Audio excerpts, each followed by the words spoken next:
I want to thank you all for coming tonight. This is a kind of an auspicious occasion for myself. My name is John Root. I live in Paxton, been there 44 years, grew up in Rutland for the most part of my life. I don't want to say where I came from before, it was Worcester actually. At any rate, I have been a member of Aldrich Astronomical Society for about 20 years now. And a little over a year and a half ago, we found out about a program that had been begun up in New Hampshire by the New Hampshire Astronomical Society. When Mr. Zabrowski, we will meet in a few minutes, came back from a meeting that he'd been up to at the McCullough Shepherd Discovery Center and found out about this program, he told us at one of our meetings at Anna Maria College in Paxton, where we meet. I immediately recognized the value of it, stuck my hand up as a Jim as it put me down for buying one for the Paxton Library.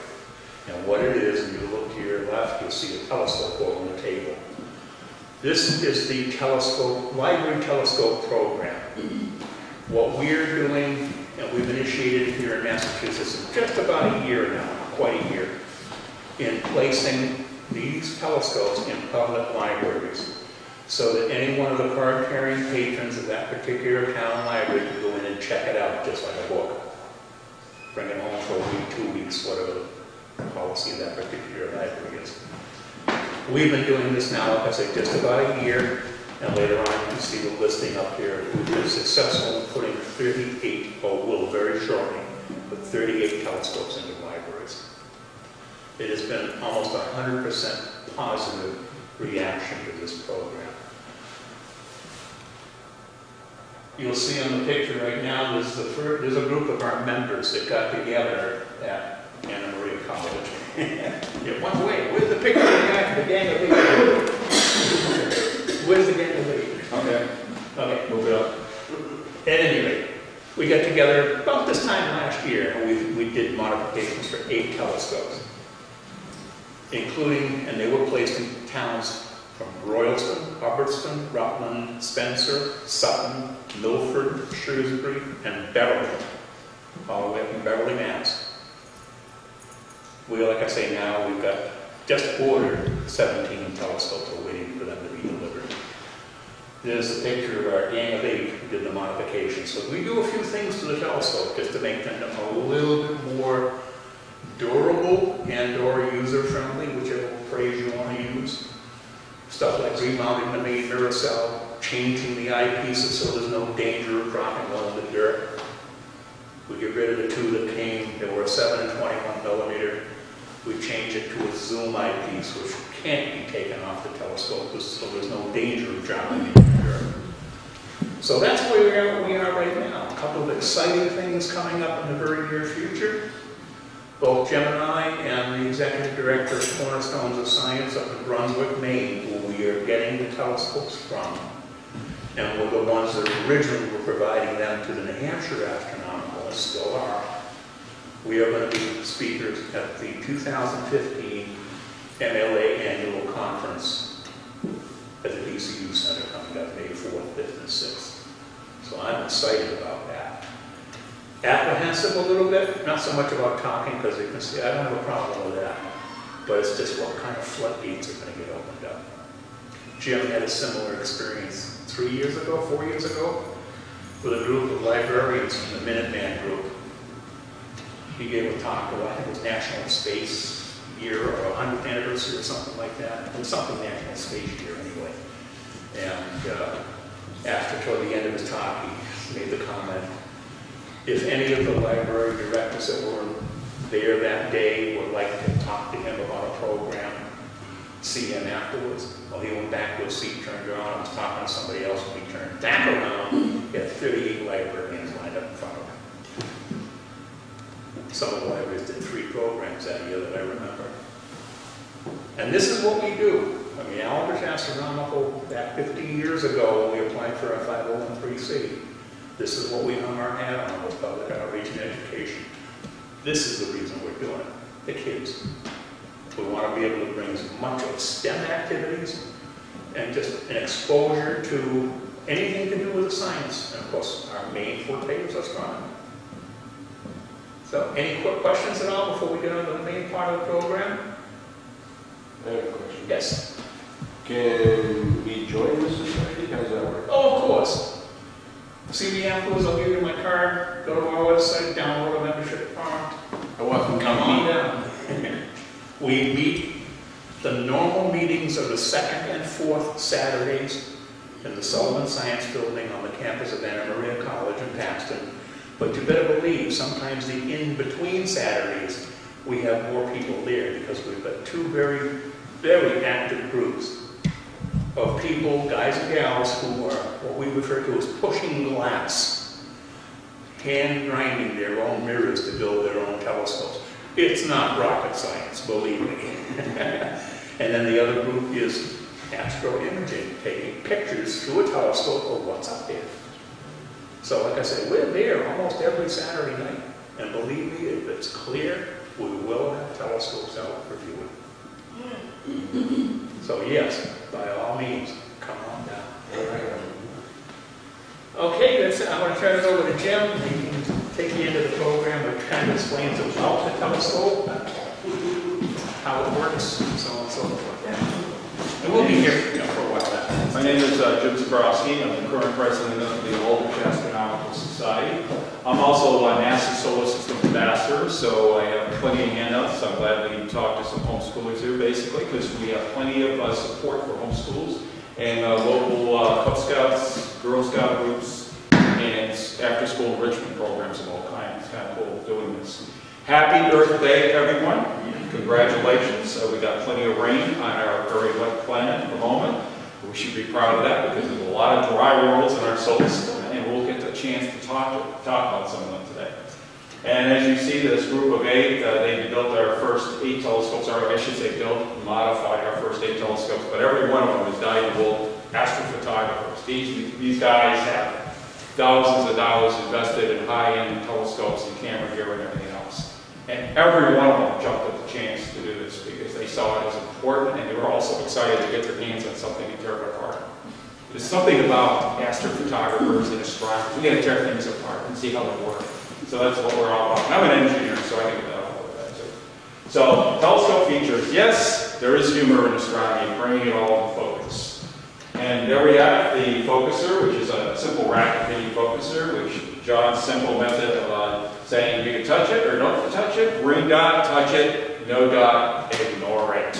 Even if you feel overwhelming urges to grab hands of it, don't. Optics are never to be touched, any kind of gear to be avoided at all costs, and any kind of finger oil or anything will take away from your viewing pleasure. And that's our zoom lens, which can't be removed, but we kind of showed you what it looks like.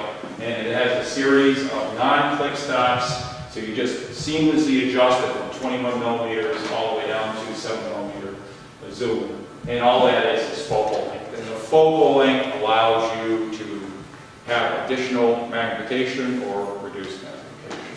And I'll tell you how important that is in a moment. And here's the focuser with the modified AA batteries inside, and of course the infamous green dot, modified by Photoshop. That is our green dot. That means you turn it on, and you see the little dot, you turn it on and off, and it makes a brighter dot on the inside. Like, what does that dot look like? Well, it kind of looks like this. And wherever that dot is pointed, if you pointed at Jupiter or the moon, guess what? You're going to see Jupiter or the moon through the main eyepiece. And the reason for having that is you have this big, beautiful field of view. And without that, you have, if you hold an imaginary grain of sand at arm's length up in the night sky, that's the field of view. Try to find something with that kind of field of view. So that's what the finders do. We make it simple and easy. And here's the telescope resting in this beautiful case that John kind of put together for us. And those pillows are non-modified from Walmart. Walmart's been very good to us. And it does slip in there very easily. As you can see, the telescope is facing this way. All the zoom eyepiece and the finder are on the upper portion, so you're not resting it against anything, and it can't rock back and forth. And you put the cover on and put it in the back seat of your car and take it out for your viewing pleasure. And putting it all together, there we go. So we have a pouch. That pouch has the Audubon Society Guide to the Night Sky, We have beautiful laminated viewing. If you want to walk it to your family, take it out, take it home, do it in the living room under broad daylight. Most people will tell me when they come to Aldridge, I'm having trouble viewing with the telescope, describe what we did. Oh, we unwrapped it, ran out, popped it on the ground, and we started trying to look. And I said, well, wait a minute, what time was it? Oh, 9 o'clock at night. I said, did you call a meeting? Huh? Oh, well, did you read any directions? Directions? Okay, 2 big mistakes. You should open up your telescope for the first time, read the directions for the telescope, get familiar with it in the brightly lit living room where you're comfortable, family affair, son and daughter can read, you can take turns back and forth and have a lot of fun. And by the way, this is a red and white lamp that you can put on your head. A red light will not distract from your night vision. The white light is to allow you to set up and break down at the end of the evening where you basically don't worry about things like that. But this is a nice laminated guide, and this laminated guide will work as a reference guide under the night sky where it tends to get moist on occasion in New England. But I would highly recommend doing this in the living room. So there's your accessory pouch. And who in here has binoculars? I think most people have binoculars. Most people. How many people have used it to look at the moon or Jupiter or Saturn in the night sky?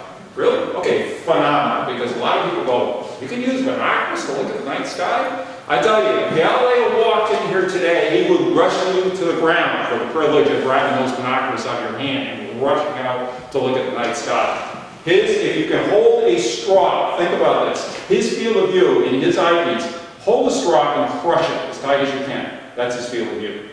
He could see a portion of Jupiter, and you got to go swing to the left, swing to the right, or east and west if you're talking astronomy, and to see each of the individual moons that now bear his name, the Galilean moons. Amazing, isn't it? These are much better. Wide field of view, and you can spot objects in the night sky. Every one of our members has at least 2 or 3 binoculars. We go out in the night sky for viewing pleasure. We bring out about 6 binoculars and hand them out to the crowd over there lined up with the telescopes. So. And there's a nice close-up here, and you can see the nice Velcro sticky. So when you take the cover off, you can rest it on the base of the telescope, and it won't disappear. Everything is connected nicely, nicely laid out. There's all kind of maps. So get familiar, like I described to you. Warnings, never look at the sun. This is an adult telescope. The adults have to take it out with a library card. You're responsible for maintaining it, just like a basic high-end camera, or any kind of high-end item that you would basically handle. You never let children alone with this telescope because you want to make sure they kind of obey the rules of the world with this telescope. And one of them is never look at the sun. Handle it with care. Treat it with fine optics like anything. And it's ready to use with minimal care. Don't be afraid of it. It's pretty rugged. Don't touch any optical surfaces with your fingers. And then, trust me, people are always looking at our telescopes when they come to Aldridge. Hey, do you know your mirror's dirty? Yep. He said, well, what are you going to do about it? I says, observe. And I pointed at the night sky and I go, oh, wow, I can't believe it. Oh, my goodness, what views. I go, remember the dust? What dust? Exactly. We're looking at starlight from thousands of light years away. You're not going to have a problem with dust, trust me. It's going to take a desert load of dust before you have any problems there. So treat respect and enjoy the view because you've got now command view of your universe. So you get to see your own universe from your own backyard. Now magnification, people always ask me, how powerful is this telescope? 4.5 inches. How powerful is my telescope? 8 inches or 200 millimeters. How many X is that? No X. Because X is not the important part of the telescope. The important part is how much light can I gather. The more light you gather, the better you can resolve closely spaced objects like double stars or clusters in the night sky. You have a beautiful fact that children out here are champs. They will always see the first stars and the first objects in the night sky before the adults. Don't get frustrated. Got to obey the laws of physics. The laws of physics say they have 8mm pupils. So they got saucers this big looking at the night sky. You, me, everyone else here is an adult, 4 or less, 4mm. So they got double the saucers that we have. So they're always going to win that battle. They're always going to see the first star in the night sky. So be prepared for that and enjoy it and say, I'm obeying the laws of the universe. Got to go over it. So magnification, You can only use as much as the weather permits. You can have a so-so night, you can go out at low magnification and have a good time. If you crank it up, guess what? Everything's fluttering and waving through the eyepiece. So, and don't memorize anything. We don't want you to memorize. We want you to do what we want you to do with the telescope. Go out and observe and enjoy it. So that tells you exactly where you can move this, and those are the range of magnifications when you're paying attention to magnification. But remember, aperture, how much light you can gather is more important. That is your view of Saturn through this telescope. That is a good view through my big 8-inch telescope. Okay? Okay, push in. I don't think anyone's impressed with that one. So that is the unmistakable notice about magnification. It really is empty unless you have good seeing conditions and you have an aperture that can basically closely separate, closely spaced objects and stuff. So that's important. Please look at the moon. The moon is the closest object in space to us. We put a moon map on the side of the telescope. Enjoy it. Do a little study with your kids or family inside, or your wife, basically, and husband, basically kind of work together and tag team it, go out and have a good night observing, and have a lot of fun with this. 240,000 miles away. It's amazing what you can see in there. And of course, you can always say, hey, that's the closest, the deepest in the deep space we've ever gone with this giant Saturn V rocket. And there we go, the iconic picture of Buzz Aldrin, who was the second astronaut to step foot on the moon. And of course, the first astronaut to step foot on the moon was Neil Armstrong. And Neil Armstrong, here is the best highest resolution image of him ever taken on the moon. See that? This is the picture he took of his colleague Buzz Aldrin, and he's reflected in the gold visor there along with the lunar lander. They were both out there saluting the American flag after struggling the planet in hard lunar soil, and Buzz got his picture snapped. Neil handed the camera to Buzz to get his picture snapped as he was saluting the flag. And who intervened? President Nixon, long distance call. And as presidents are wont to do, they tend to go yappity, yappity, yappity, great thing, major milestone for humankind, on and on and on, until NASA's had to go, Mr. President, running out of air, moon rocks, gotta get home, gotta make sure the engine fires, gotta get these guys back safely. Oh, okay, move it. And they did that. All of them went home, and it wasn't only until 28 days after they came back, they were sorting through all the pictures they knew they took, convinced Neil had his picture. And both of them were convinced that it was taken. And then they remembered what happened. And they had never taken a picture. So he doesn't have a picture of himself on the moon other than some grainy 16mm films. Interesting stuff, so just keep that in mind. Moon is following me. My daughter used to always say that. Backwards C, waxing moon. That's a waxing first quarter moon, crescent moon, whatever you want to call it, going toward full moon. Full moon means sun down, directly opposite, full moon comes up. So that's what a full moon is. And then of course you've got correct C, moon, basically, and this is the great area to take your library telescope and look along this line called the terminator, and you get the maximum amount of contrast, and you can see some really amazing features there. As you get to the full moon, I warn kids, do not look at the full moon. Why? I says, your parents got cars? Yep. Go to your mom and dad's car, put your eyeball on the headlights, and tell your dad to put on the high beams. That's about what it's going to look like through this telescope at the moon. Is it that bright? They go, yeah, and you're going to go around like someone flashed you with a strobe light the rest of the night, not being able to see anything else you can see. So I'm going to warn you ahead of time. And I know there's someone out there who's probably going to go out and look at it anyway, but have fun. And of course, here's why we have phases of the moon. We have phases depending on our perspective from Earth. So phases are nothing more than our view of the moon from our perspective here on Earth. So 50% of the moon is always illuminated. But from our perspective on Earth, we can only see a sliver. That's a crescent moon. Or we can see a quarter illuminated, or the full moon directly opposite. So those are what the phases are all about, where it lies in the orbital plane around the Earth. And the moon does rotate. So that takes into account that too. But that's what the phases are all about. And I just make simple maps up, study them, and kind of see if I can. Don't go out there and memorize 300 things. Just go out there and say, Plato, Mare Imbrium, Copernicus. Very easy to find. And just go out and see if you can find them.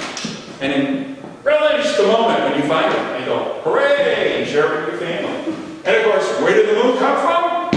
Theia. We can blame Theia. Was it cousin Theia? Maybe, I don't know. It was an early planet in the beginning of the solar system. It was about Mars size, a little lower than Mars size, and it gave a glancing blow to the Earth, and within a matter of 30 days we formed the moon. This is the leading idea of how the moon came about. There's a lot of supporting evidence toward meteoritic evidence, along with landings on the moon that kind of supported this evidence. Backyard astronomy. What I can do with my telescope. Zoom eyepiece through a series of different focal lengths, and you can go from low power, and trust me, you're going to be on low power most of the night, because low power is cool. Now, everyone recognizes this. This is not the Big Dipper. This is not the Big Bear. This is the Big Dipper, which is an asterism. It's a form, geometric form of, looks like a pan here, okay? And it's a part of the Great Bear. So that asterism, and that's what they call it, is something you want to look at with your telescope and your binoculars, and you can clearly see with the unaided eye, that's a double star. Well, let's look a little bit closer. Now with the binoculars, you can kind of clearly see there's two stars almost touching, or as I say, kissing one another. So one of them is Alcor, the small star, and the other one is Mizar. And Mizar is really cool because the Arabs call it the horse and rider, or the American Indians call it the squaw and papoose. So culturally, you can kind of identify with what's going on out there and how ancient people used to think about it. But look what happens when you look through a telescope and you're going to go, oh, I want to see Alcor and Mizar. Oh, wow, Alcor and Mizar. No. This is the power of the telescope. To be able to resolve and separate closely spaced objects. Mizar, Alcor. Whoa, how did it get so far apart? We're pulling it apart by the resolution capability of a 4.5-inch telescope. And guess what? Mizar A is a double star. Mizar A, Mizar B. So now you get 3 stars from one. Hooray! How better can it get? Mizar A is a double. Mizar B is a double. And oh my goodness, happy anniversary, Hubble. 25 years in orbit, delivering amazing images, including a close-up of Alcor. It's a double. So we have a sextuple star here, basically. We're loaded with stars up there. So if you want to do some speed observing, hit Alcor and Mizar, you get to see 6 stars for the price of 1. Isn't that amazing? Or for the price of 2, because you can actually see that if you're on any eye. Bright stars above. Most of the bright stars you see in the heavens are bright simply because they're close by. Here, once again, are the asterisms of the Big Dipper, which is in the Big Bear, and the Little Dipper, which is in the Little Bear. And we point with the pointers toward Polaris, our North Star, which is currently our North Star, and that's the directional tilt of the axis of the Earth. Thank you, Moon. The Moon gave us a mean bump in the early history of the Earth, and as a result of that tilt, we enjoy the seasons. I don't know how many people enjoyed this last season, but hopefully the spring and summer will kind of heal all that so we can get through it. Before I say this, this here is a good map, and you can see maps, and you will see that in your Audubon Society map. So you can take the asterism of the Dipper and do what is known as star hopping. So if you do arc of the handle of the Big Dipper, you drive the arc toward Arcturus, which is a bright star in Boetes. So now you discover the constellation of Boetes, and then you could drive the spike to the horizon of a bright star called Spica in the constellation of Virgo. Amazing. And then the bottom of the pan, if I make a line directly from the bottom of the pan, I have an asterism of a backwards question mark and an isosceles triangle there, forming beautiful Leo line. Can you roar? Yes, March. Basically, roaring lines in April, too. And here we go. Constellations of Cassiopeia and Perseus. And here's the Vane Queen laying on her side there. But the Vane Queen is really nice to look at, and that's once again an asterism and a constellation. So the W in the sky, basically, if you look a little down from the second star in the W, you will find a faint patch of light in between there and Perseus, which looks like a giant wishbone or a peace symbol. And if you zoom in on it with your telescope or your binoculars, you see a beautiful double cluster. And they do look like beautiful diamonds sprinkled against a velvet background. Really, really amazingly nice. And they're gorgeous beyond belief. And trust me, low power, I can't say it enough, low power really brings it in. And then, of course, every now and then, you look at something that's ordinary, that's common, like Queen Cassiopeia. What's that fuzzy spot doing there? I don't remember that last month. Well, that spot was common Lovejoy. Terrence Lovejoy discovered this comet, and it's been out there for 18 months. It's going to hang out in Cassiopeia. What does it look like? My goodness, I'm glad you said it. What does it look like? It has a nice tail. It's got a nucleus hidden by this beautiful coma, and that tail can be up to 130 million miles long. And that's a visitor from the frozen depths of space, the Kuiper belt some of the comets come from, and the Oort cloud, which is the dark, frosty areas of space, which we're hopefully going to visit soon in July of this year. So there we have a lot of astronomers. A lot of these are just amateurs, just like me. They take good pictures like this. Auriga with Capella. Now, I told you Auriga, which looks like an asterism of a kind of an odd-shaped pentagon with the double star here, Capella. And yes, it is a double star. It basically is a nice wide field view by Kira Fuji and David Mellon Incorporated. Basically, they take these beautiful wide field views. Highly recommend you type their names in on the internet if you want to see some nice views of the constellation. Just gorgeous. But I took this and looked at this grouping here. So you got one star there and two stars in the base. It looks like a little pointer. We call that the kids. So you got the goat herder with the kids. Yep. And there's the kids. Don't let them on your side. And yes, it is a double star. And there are two sun-like stars that are moving around the central mass, basically orbiting each other. And there's also, if you zoom in a little bit more, spectroscopically, we can see that there's two dwarf stars. So it's a four-star system. So if you're getting a hint, a lot of the stars out there are double, triple, quadruple, sextuples. You betcha. That's most of the stars out there. Mention any star, Sirius. My favorite one is Sirius. I always go into my astronomy class and saying, "What's the brightest star in the night sky?" Ah, Professor Zabrowski, what are you forcing us to memorize these things for? We'll never remember this stuff. Seriously, you guys don't know what the brightest star in the night sky? And then I go on and on and on. But Sirius, it's make up stories, tell yourself stories, make up kind of a little bit of humor statements, and you tend to remember these things, so you'll never forget walking out of here. Seriously, Sirius is the brightest star in the night sky, right? See, everyone's got it. Very easy. And of course, we have nice wide field views, compliments of Akira Fuji and DMI, and we have Orion with his faithful dog following him around, which is Canis Major. And we have himself defending against this V-shaped grouping of stars, which is Taurus the bull. Always bring a shield when you have a bull in the night sky. I tell you, you don't want to take a chance. And of course, if we zoom in a little closer, you can see the beautiful red shining star Betelgeuse. You see Sirius, which is the brightest star in the night sky. Guess what? It's bright not because it's big. It is a little bit bigger than the sun, but it's not that big. But it's because it's close by. So we're going to go take a close look at this. Beautiful Orion Nebula, a stellar nursery in the Sword of Orion. Isn't that beautiful? And that was one of the first objects I ever looked at. And of course, astronomers call it as they see it. They call this the Horsehead Nebula. And that's on the three stars in the belt. The other star is a gas cloud loaded with brand new baby solar systems forming in the depths of that gas cloud. That's like a stellar nursery, kind of protecting it against the wilds of interstellar space. And then we have another grouping of stars here called Taurus, with the face of Taurus, which is Aldebaran, which is a big star. And there's the Pleiades. You can see that. Very nice grouping of stars, which are the seven sisters. And I don't know, does anyone own the Subaru here? Subaru is a car after my own heart. Subaru means seven sisters or the Pleiades. It's an astronomical object. And if we zoom in on Betelgeuse, it's the first star where we were able to resolve the surface of the star.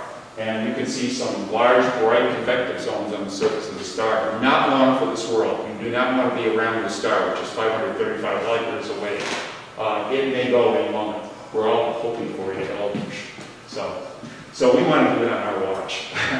But here we got Aldebaran, which I showed you. And how big is the sun? Well, the sun is so tiny, you can only fit 109 Earths across its diameter. If you hollow out our tiny sun, you can only fit 1.3 million Earths inside it. Why am I saying that? Because of this. Look at the sun relative to all depth. Now remember my statement, 109 Earths across our tiny sun. Remember. Why? I got to show you the Pleiades. I can't believe this. Pleiades are wonderful. Seven sisters. Super wonderful.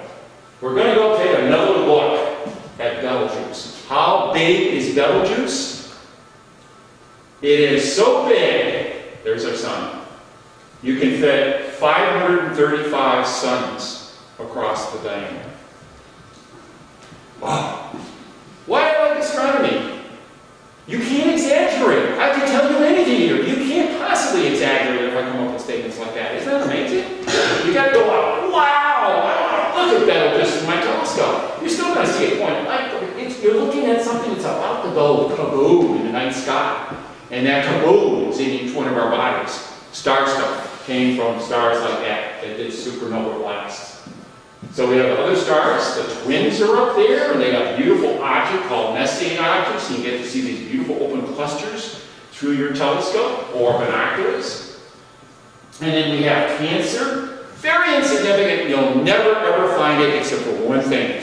One saving grace this year. Jupiter's there. So you tip your head back, and there's probably a bright object overhead. Guess what? Jupiter. Where's Jupiter? The beehive. What's the beehive? The ancient people used to look at it, and it was in the low end of the resolution of your eye, but you can see a fuzzy patch there. And if you look at it through binoculars or through your telescope, which I highly recommend, remind you, I can hear the humming of bees returning to the hive. That's where it got its name, the beehive nebula, or beehive cluster, excuse me. And of course, we have the stylized outline in a map here of the backwards question mark of Leo the line, and of course, you can see some beautiful. In fact, one of our astrophotographers took some pictures of these galaxies, and there's what it really looks like, and we're going to be looking around this area here, and this is what your telescope will tell you. 3 fuzzy patches, each of which have 3 to 400 billion suns on them. Man, head to this area of the sky if you want to really get through a lot of stars quickly. Amazing what you can see in the night sky through a small telescope. Now, you're not going to see this, but man, this is so cool, I had to share it. I thought it was cool. Because you can determine more the distinctive shapes of these galaxies. And of course, many planets are visible tonight. We have beautiful Jupiter, which I said is overhead. Through those clouds, trust me, it's still hanging in there. We got to hang in a little longer to be able to see it. You can see the Galilean moons. We had them 1 week. We had them, and by the way, the atmosphere, Jupiter is all atmosphere. Biggest planet in the solar system, it's all atmosphere, so we're talking 300-mile-an-hour planes.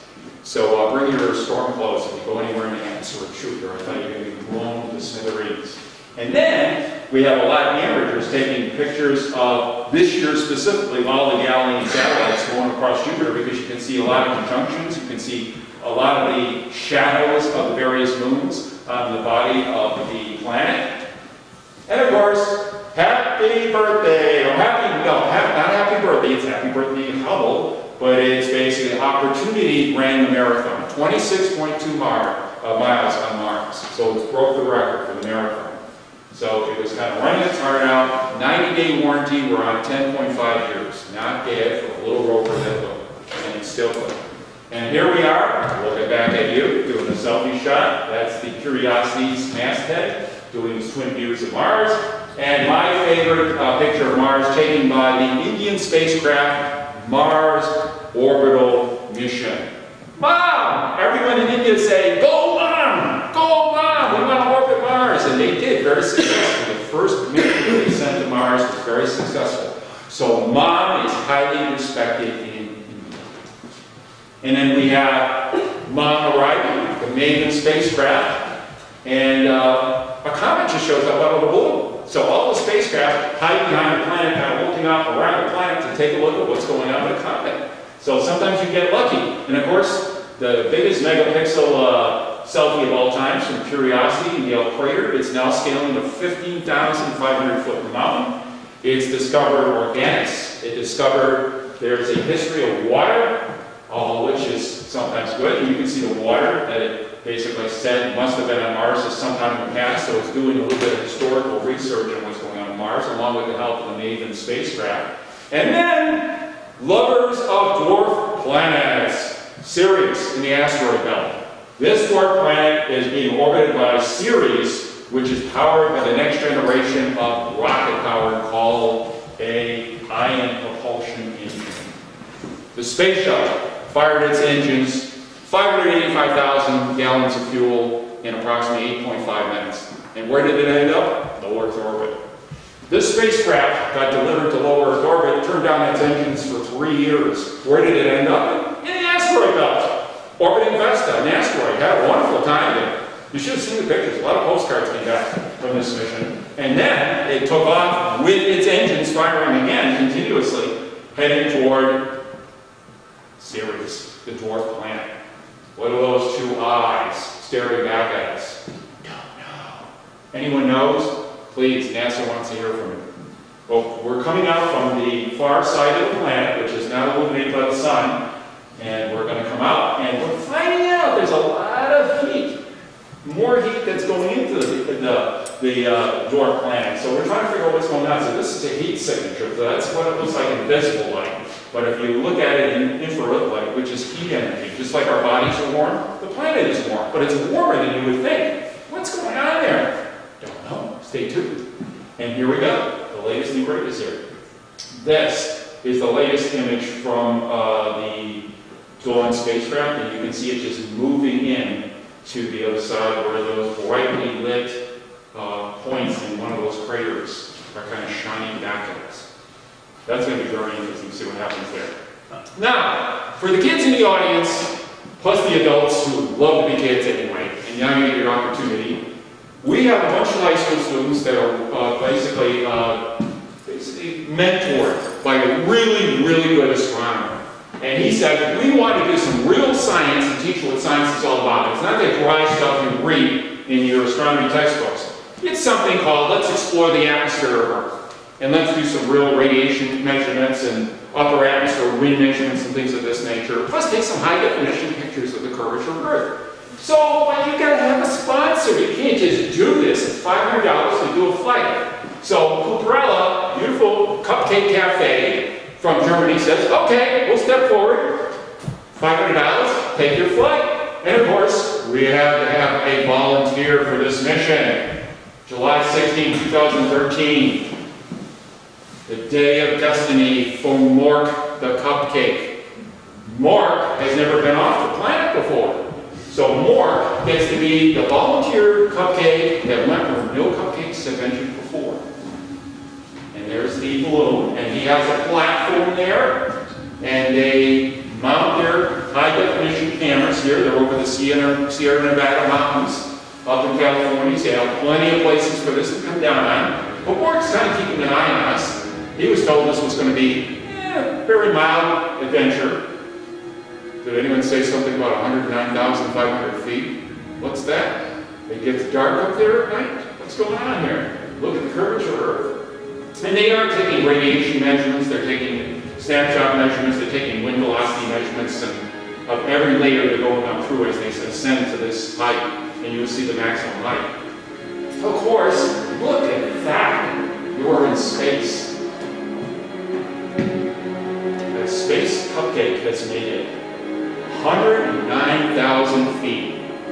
Hey, Mark, did anyone inform you what happens to a balloon that goes up to 109,000 feet?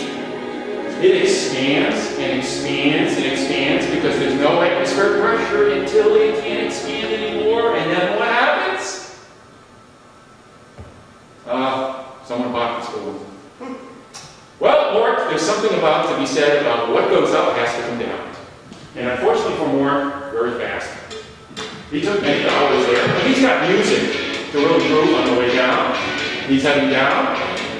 And, of course, the balloon is kind of helping him prevent a crash landing.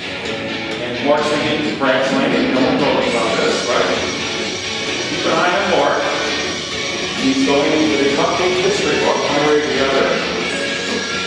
Spaceman Mark from the edge of space.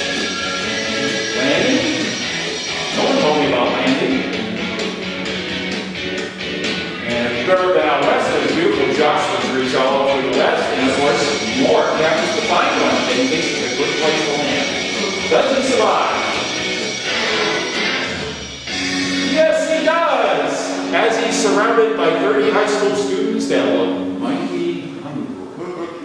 Stay tuned for the future adventures of Mark. But they did a pretty good job there. So, congratulations to those students. But a little humor basically goes a long way. But serious science, and there's a little bit of humor I'm going to portray here. And of course, April sky stills. I'm going to tell you, when you take this telescope home, or even if you don't have a telescope at home, but well, you're going to notice things as twilight comes. Enjoy the twilight. You'll see some bright objects in the western sky. That's going to be the planet Venus. You'll see Venus, Jupiter, Mars, Mercury, and the Moon all lie along the center plane of the solar system called ecliptic. So if you see a bunch of brightly spaced objects over the next few weeks, those are the planets. That's what it's all about. And follow the moon as they move across the sky. So Jupiter obviously is near the beehive. This is what Jupiter is going to look like. Sometimes you'll find two moons evenly divided on both sides. That's what you'll see through your telescope, however, through the light of your telescope. And then you can also see four moons on one side. You can see three moons. What happened to the fourth moon? It's stuck behind the planet. If you look hard enough, you'll see a flash of light eventually coming around the backside of the planet. That's what we saw about 2 weeks ago up at Anna Maria College, where we saw that flash of light with Io, the closest moon, coming around the planet. Beautiful wide field views, beautiful Orion. You can see the Pleiades here, and there, of course, is Venus right there.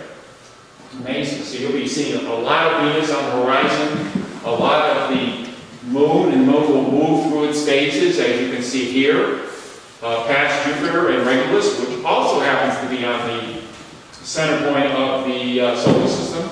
So the ecliptic is the center zone of the solar system. And then we have all kind of alignments coming up early in the morning and late at night. And you're going to see that coming up. So enjoy the moment. Look for objects and then go inside and do a little research to see what you're talking about. Or check in with spaceweather.com or basically Sky and Telescope, www.skyandtelescope.com, and they'll give you an outline of what's going on in the night sky. Rosetta. Has anyone heard of the Rosetta space mission by the European Space Agency? It had a space probe called Philae, and Philae landed on a comet for the first time in November 11th of last year. And of course, comets are dirty snowballs from deep space. And this one, when they were approaching it, it looked like a rubber duck. Every astronomer in the room, after they saw this, they go and say, my goodness, how can we orbit a rubber duck? And that's what we look like. So you have the duck's head, the duck's back, and the duck's neck. Well, pay attention to that duck's neck, because you can see all this outgassing and erupting geysers, which is called frozen water, frozen carbon dioxide, and ammonia ices and all that. And there's some close-ups where it dips the Rosetta spacecraft. It's very close to the surface of the comet and gets to see what's going on there. And there's different aspects as the comet is tilting end over end. It does kind of look like a duck. When you first saw it, it was very fuzzy, but it was a duck nonetheless. But they're finding out that a comet head bumped into the body and it's fused. And it became a binary object moving through space. So it's loosely bound together. And here's the Philae landing that got released from Rosetta, and it just drops away until it eventually landed on the comet. And of course, it's supposed to fire a harpoon. Guess what? Harpoons don't work. Don't worry, we'll fire the engines that'll slow us down and glue us to the comet surface. Engines didn't work. Oh, well, hey, back up plan C. We got big drilling screws on each of the legs, and they'll anchor us to the comet surface. Oops, they don't work. None of them work. So they smack down the comet, but instantly it goes in action. Organics, carbon dioxide gas, basically frozen water, organics, and all kinds of stuff are coming up on the instrumentation. And then it bounces 3 kilometers high, comes back down, bounces a second time, 2 kilometers high, bounces a third time, 1 kilometer high, and eventually comes down, lays on its side, and anchors itself, sends back a beautiful picture of this mountain wall that is coated in black goo. Wonderful goo, organics, what we're all made of here on the planet Earth. So we found what we were going to see on that comet. Organics are literally coated in this comet. Really quite amazing. This was what the Philae landing looks like. So it was successful, regardless of whether it bounced so many times or not. New horizons, we have Pluto here, and I'll tell people, do I feel bad about Pluto being demoted, and I'm telling you, if Pluto got demoted, I want to hire his press agent. Because I want to get demoted as badly as Pluto did. Because since 2006, when he got quote-unquote demoted, all I've been doing is answering questions about Pluto. So I think Pluto is having a grand old time in the spotlight, contrary to what other people are worried about, because Pluto now is still a planet. It's in a special category of planet that allows scientists to better understand how solar systems came to be. It's called dwarf planets. Why do we call it a dwarf planet? Remember when I told you about all the planets, Jupiter, Venus, Mars, they all kind of line in a row called the ecliptic? Okay, everything is plus or minus a little, couple degrees above, couple degrees below. That's our solar system. Pluto, 17 degrees relative to the plane of the solar system. Eris, another dwarf planet, 42 degrees relative to the plane of the solar system. Whoa, what is that? What objects could do that? Uh-oh, did he say the word comets? Sure did. Are you saying Pluto is a comet? I don't know. Stay tuned. July 14th, New Horizons, the fastest spacecraft to ever leave Earth, is heading to Pluto. It's going to send a whole pile of pictures back of Pluto and its icy moons and go on to explore the rest of the Kuiper belt. But guess what? 4 hours, 28 minutes, and 4 seconds to get a picture back to Earth. That's how far away it is. Isn't that amazing? So it's going to take from November of 2015 to November of 2016 to get all the high definition pictures back from on board this spacecraft. That's how far away it is. This is quite cool. And when they say, can you see Pluto? Yeah. See that there? That's the discovery image of Pluto taken by Clyde Tombaugh back in the 1930s. But it's in an area of space which is the center of our Milky Way galaxy, and now instead of here, which is in Gemini, it's in the middle of the center of our galaxy. So it's lost in the glare of like a million stars. So it's one of those million stars, I can point out. But it's going to be very tough to locate. And of course, Pluto has 5 moons, and that's what we're also going to explore. We're on Pluto's doorstep. Pluto, anyone like pink? Pluto is pink. Why is Pluto pink? Pluto is very cold. Cold does wonderful things to gases. They freeze out of the atmosphere. So nitrogen ices, carbon dioxide ices, and carbon monoxide ices mixed with organics on Pluto turn it into a pink, beautiful color. So they have this color. And here's the spacecraft doing 38,000 miles per hour. So it's going to be zipping through, pass by. I think it's going to pass by Pluto in about 3.5 hours after spending 10 years hauling there. And we have all these analytical equipments on board, taking pictures and taking them back. And by the way, for the kids in the audience, Venetia Bernie Ferrer, she was a student. I think she was 11 years old when she got the idea that she wanted to call this brand new planet that she heard about in the 1930s should be named Pluto after the rest of the Greek and Roman god naming convention. And she suggested this to her father, and then he reported it up the chain. And it got back to American astronomers, and they did follow up on that, named it Pluto. So she was the namer of Pluto. And then Walt Disney read an article about this discovery of this new planet called Pluto just after Mickey Mouse came into the forefront. And he says, Mickey really is lonely without a sidekick. What can I call my daughter, who's the sidekick to Mickey Mouse? Pluto, in honor of the discovery by an American astronomer of another object in the solar system. So he was definitely paying attention. And we have my favorite parts of the solar system: Pluto, which is in the Kuiper belt, Eris, which is in the far out part of the Kuiper belt, Hawaii, and my favorite one of all time that no kid will ever forget and will bug the heck out of you because they'll repeat it over and over, or she'll repeat it over and over and over again. Mickey. No, I'm not making it up. That's the name of that dwarf planet, Mickey. So, if you can't remember anything other than Pluto, you will always remember Mickey. It's your fallback point to scoring really big with your teacher on a test. So, and there's Clyde Tombaugh with his blink comparator, looking at various areas of the sky, and he took pictures a couple days apart, and then flashing back and forth in the microscope to see if anything moved. And then, of course, my favorite person who was the outreach coordinator for Lowell Observatory. He invited us when I was outreach coordinator for my club down there, and he surprised the heck out of me by coming out with Clyde Tomball's discovery plate, and I was able to hold Clyde Tomball's discovery plate with gloved hands, and I got a picture taken of me with it. I got to pick that up one of these days. But he was very generous with his time.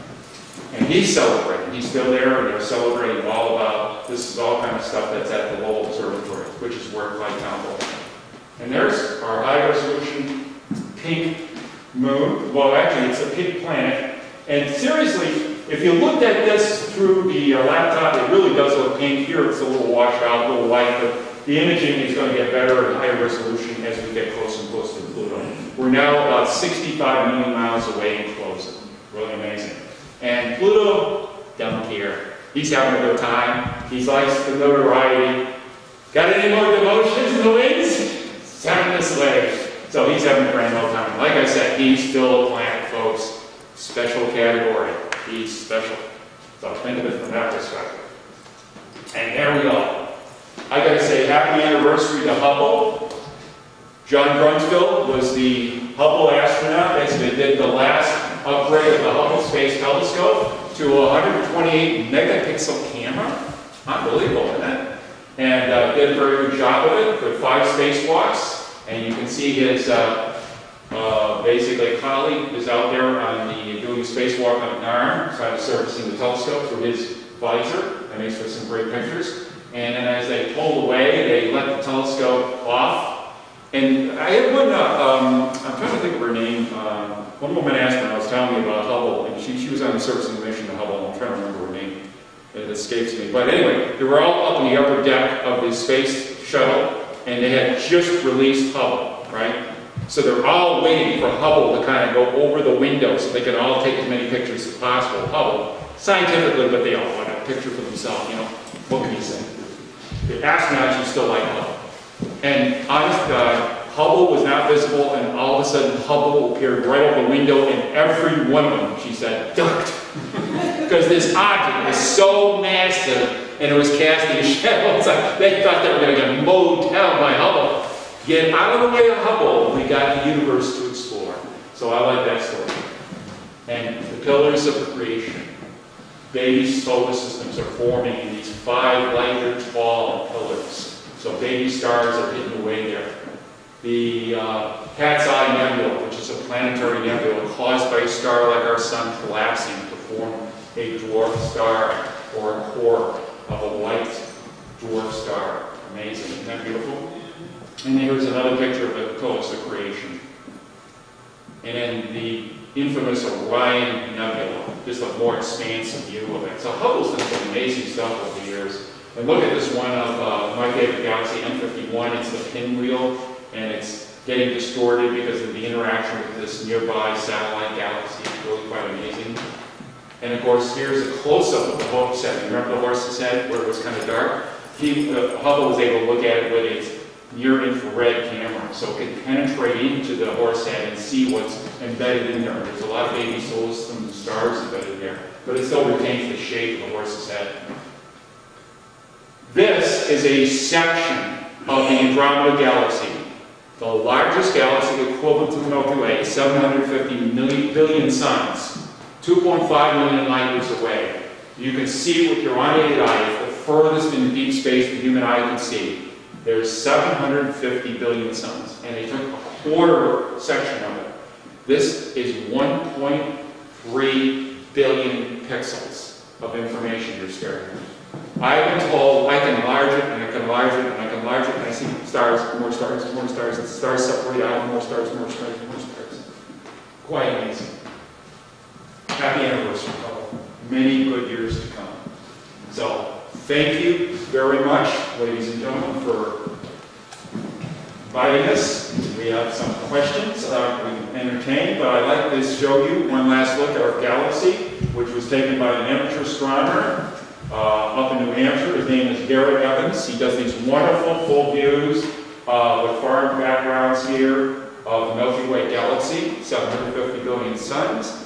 And man, I mean, I can picture myself there under the night sky on a nice warm summer night, just enjoying myself, going from object to object. But do you think it could be better than this? Sure it can. Look what he did this year. This is just brand new from him. Unbelievable. I don't know where it comes in. He is outstanding for an astrophotographer. I got to shake his hand for this one. This one is outstanding. Cold, but appealing. Amazing. That's our beautiful galaxy. So thank you once again very much.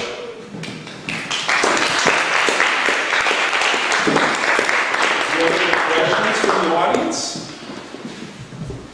One last thing that I'd like to leave with as far as this particular telescope here goes. Sitting there, I realized it was just 50 years ago that I started my banking career here in Barre, Worcester County Nationals, where the Healy Brothers Insurance Company is now. The telescope for me is payback for all the people and good times that I met here, plus the fact that my lovely departed wife grew up here on Pleasant Street. So this telescope is in memory of her. Any other questions at all? It's nice to be able to remember family members when you go out and visit the night sky. I think of that all the time because I shared many views of the night sky. My father was a member of the Army Air Corps during World War II, and he was the first one to introduce me to the night sky through his celestial navigation training for being on board the B-17 bombers. And he pointed out the planet Venus, and of course, being a kid that was very precocious, wow, he knows that. He must know what this object is, and that object, and this object. And of course, I got quickly sent away LIFO, and I have returned. So I always think of my father when I do these programs, and I got a chance to say thank you very much for all that he did for me, and the fact that I couldn't imagine working for NASA. I'm an NASA solar investor. Amazing. So I'm having a good time too, and I like sharing my passion for it. So truly do enjoy this telescope. It's a treasure trove of the exploration of your local solar system and your local galaxy. Thank you. And for the kids here,